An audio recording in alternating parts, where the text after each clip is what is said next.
this was the first mechanical form of music reproduction. This is a late model with relatively good fidelity. In 1925, electric recording came out. The process of using a microphone and an amplifier. So you didn't have to crowd around, you could spread out, record in a more natural form, and then you began to hear a little more of the studio as well as the players.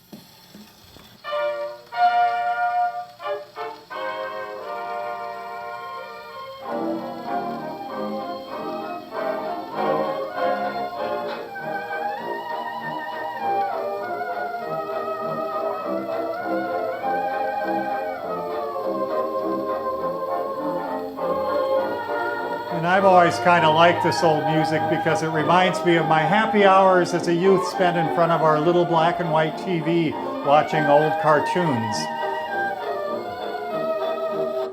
But another nice thing about having a collection of vintage records is you can hear songs, among other things, by Hawaiian guitar players.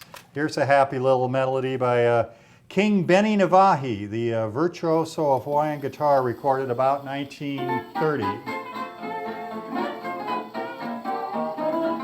My pop was an aviator, and early aviation was always about minimalism. You had to have minimum weight, minimum strain on the airframe, and of course the engine had to be ultra lightweight.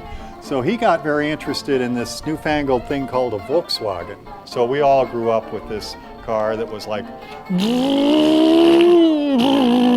In the 80s, I got my first personal microcar, which was the 2CV, which actually is even more minimalistic than a Volkswagen. Puts out 29 horsepower, but it feels like 30.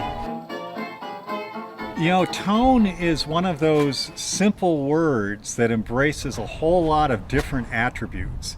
To me, tone, the major elements of tone are, first off, warmth. And warmth comes from that interaction between the amplifier and the speaker. Another is the speaker itself. There are good speakers and there are mediocre speakers. Third element of tone is the way the amp behaves in the clean and overdrive region. There's clipping and then there's clipping. You know, plain old clipping is a pretty dry and clashy thing. Glorious clipping, as you get with the great classic amps, really adds a sense of excitement and harmonics to the tone of the guitar.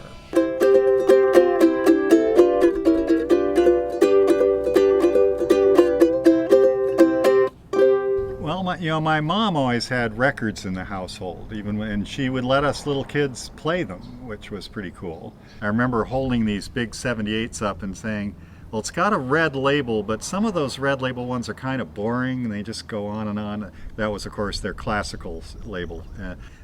Oh yeah, this little squiggle here, I couldn't read yet, of course. Maybe that's the one. And my mom bought just a cheap chord organ when we were living in Hawaii, actually. And I was just noodling on the chord buttons and I heard the... I went, wait a minute, that sounds like the beginning of the Charleston, you know, big circle of fifths thing. And I said, wait, you mean there's a method to this? There's structure? Music has structure? Ah! You know, I'm one of these guys that has a personal soundtrack running in the back of my mind. You know, it's like I'm a movie and there's always some sort of music going in the, you know, quiet of my mind. So, even though I'm an engineer by trade and got interested in electronics and you know, was always one to take something apart or work on a car or whatever, music became the thing I wanted to actually build stuff for.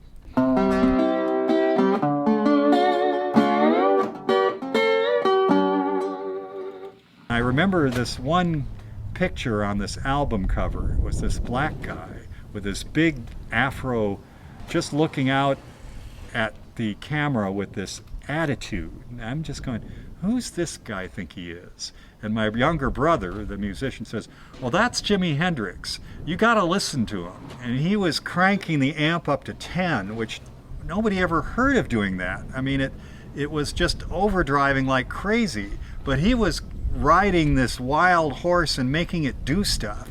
And that's what really got me inspired to say, this is a new wave of electric music. And none of the amps that were out there at the time were very good at doing that kind of music. And so I thought, well, I could do something with this. I mean, it's an engineering problem. How hard can it be?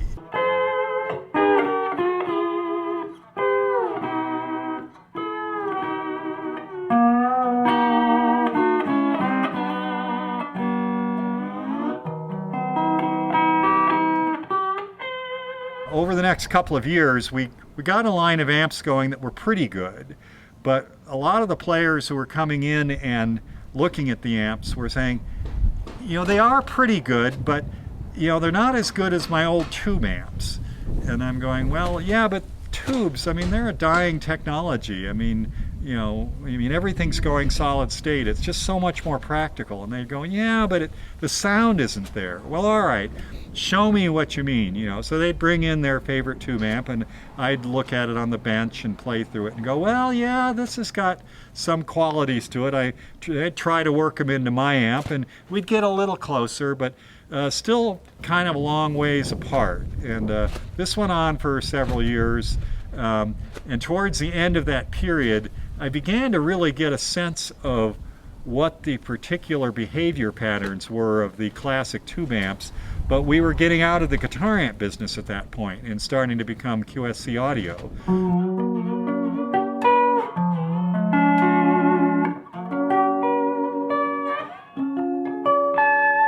Finally, in 2008, QSC had its 40th anniversary. That anniversary, our marketing department bought hundreds of these entry-level Epiphone guitars and had our corporate logo put on them. And I said, well, geez, if we're going to give away guitars, we should have a companion amp to go with them. So the 100 Slantmasters was kind of the first, serious attempt to get a production model going. And just to amuse myself, I sort of looked at the Slantmaster and said, well, 25 pounds and 12 inches is just too much. So I decided to cut it by 40%.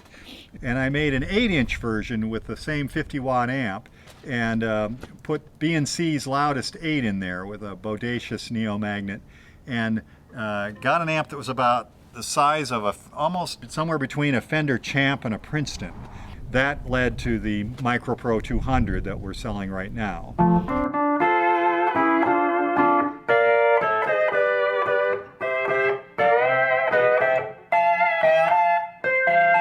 I kind of started out as a bit of a purist.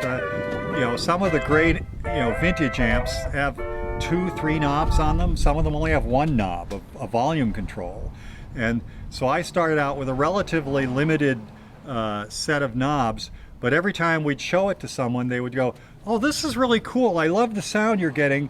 If only it had reverb, or if only it had, a boost preset. So they kept asking for all these, modern useful features, which we incorporated one by one, so that at the end of the day, the MicroPro has a very full feature set with multiple presets, a 6-position foot switch, knobs that adjust other knobs, 2, 3 deep in some cases. It really does let you dial in the sound that you're looking for, and not just the sound that I might think was correct.